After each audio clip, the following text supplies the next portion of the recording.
Oi, galera! Hoje eu vou mostrar para vocês o meu novo teclado gamer, o Husky Nomadic.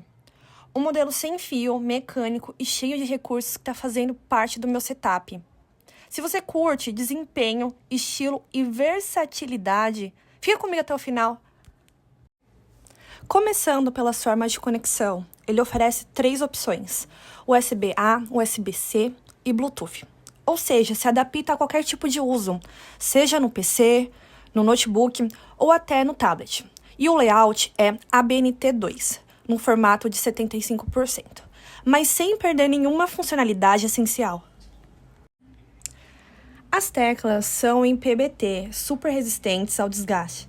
Já as suítes, Garon G Pro 3.0, entrega uma digitação precisa e responsiva, perfeita para jogos e uso diário.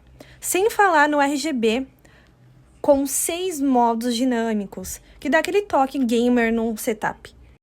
E falando em longas sessões, a bateria garante 4.000 mAh de uso sem fio, sem te deixar na mão.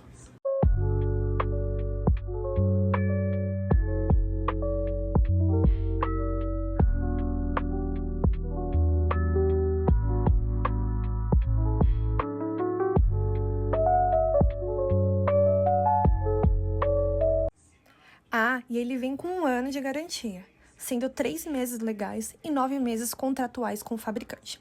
No geral, ele é um teclado que une versatilidade, desempenho e estilo. Se você quer algo compacto, sem fio e com a pegada gamer, vale muito a pena considerar. E se você curtiu esse review, deixa o like, se inscreva no canal e comenta aqui embaixo o que você achou do Husky Nomadic ou qual teclado você usa. Beijos!